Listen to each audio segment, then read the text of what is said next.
First of all, my heart goes out to anybody on unemployment, and you're about to run out as of the next day after Christmas.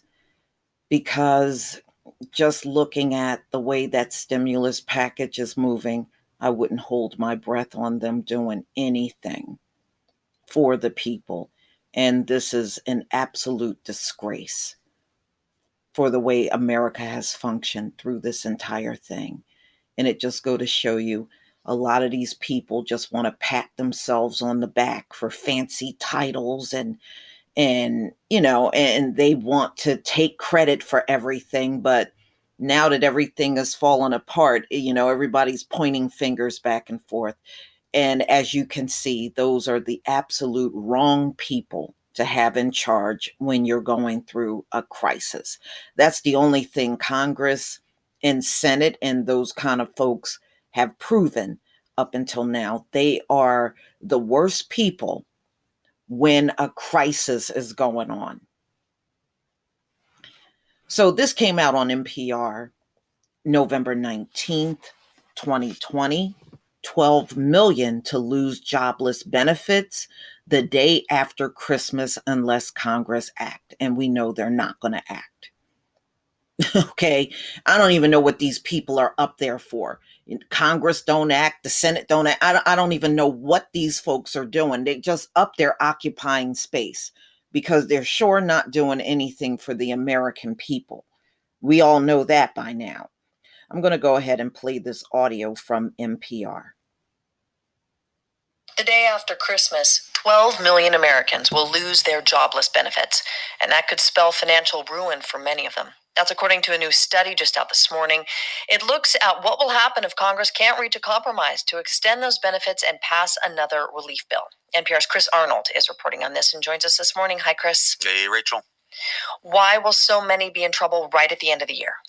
Well, you remember back after the pandemic hit, Congress passed this big relief package, the CARES Act, and that did two things. It expanded the universe of people who can qualify and extended the amount of time that they can get unemployment benefits. But there are two different big federal pandemic programs that expire on the same day now, the day after Christmas. I spoke to Andrew Stetner with the liberal-leaning Century Foundation, which did the study. Congress is set to cut off 12 million Americans from the only thing holding them back from falling into, poverty and hardships that could scar them and their children for a lifetime. And Stetner says this could be, quote, a crippling end to one of our darkest years. But Chris, we have been hearing the unemployment rate is falling, right? Doesn't that mean, at least on that metric, things are getting better? Can some people find work if Congress doesn't send more help? Sure, maybe some can, but there are about 10 million fewer jobs out there in the economy than before the recession hits. That's a lot of jobs that we're missing. Many states right now are going further into lockdowns again, because the virus is raging around the country like we haven't seen it do before. And so there just really aren't a lot of good options for a lot of people. You've been talking to some of those people. What are you hearing? Well, I spoke to Todd Anderson in North Michigan. He's a single dad with 4 kids. He's got 5-year-old twins and a couple kids a little bit older. And in the spring, he lost his landscaping job for resorts that hold like big weddings and stuff. And that went out the window. And the unemployment money, he says, just hasn't been enough. It's like $350 a week. So he's been selling off his belongings to try to get by. Some cabinets. He had a pair of hiking boots. And I sold tools. Tools of my trade I sold, hoping that I can rebuy them as I get on my feet. And to save money, he and the kids actually were living in this tiny cabin in the woods where they didn't even have proper furniture, like a table to eat on and stuff. But winter was coming and that wasn't going to work. So he was able to borrow a little bit of money from family to get a security deposit together so he and his kids could move into just a small little house. I sat down the first night after we moved in and they watched me cry because we could sit around a table, and we didn't do that for 6 months.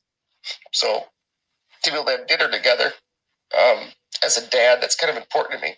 So we just try to muscle through, and I try not to tell them that we're broke. But Anderson says, the unemployment money barely covers the rent. And if Congress doesn't extend those benefits, he just doesn't know what he and his kids are going to do. Are they likely to extend the benefits, Chris? I mean, look, we don't know. This thing's been dragging on for a long time. Everybody wants them to do it, but Democrats want to spend more, Republicans want to spend less, and there's really no sign right now, at least, that they're close to a compromise. NPR's Chris Arnold. Thank you, Chris, for that. We appreciate it. Thanks, Rachel.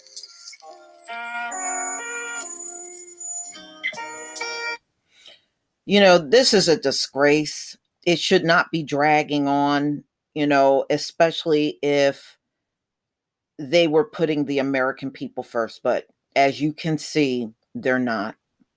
And they're not going to. So for 12 million people, ladies and gentlemen, their unemployment is going to come to a crashing halt as of December 26th, the day after Christmas.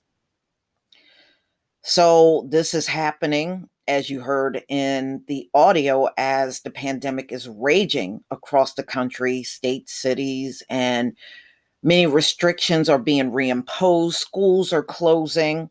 And it just seems like these politicians just have a serious inability to see how serious this is for the average citizen. Just because there's a pandemic and you don't have a job, bills still have to be paid. Life still have to be lived. Okay. People still have to eat. People still have to fulfill needs. There are people that have lost everything and they were taking certain meds. They can't afford their meds now because the insurance is no longer there. So this thing is having a major domino effect.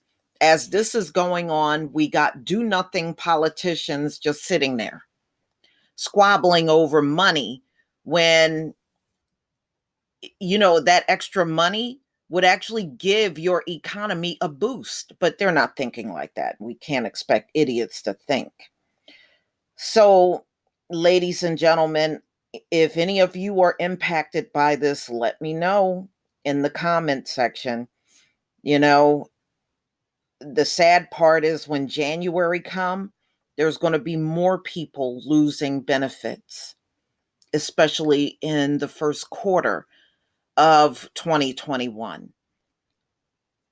And as I stated to you before, a lot of people were saying 2020 was a bad year. I believe 2021 is going to be worse.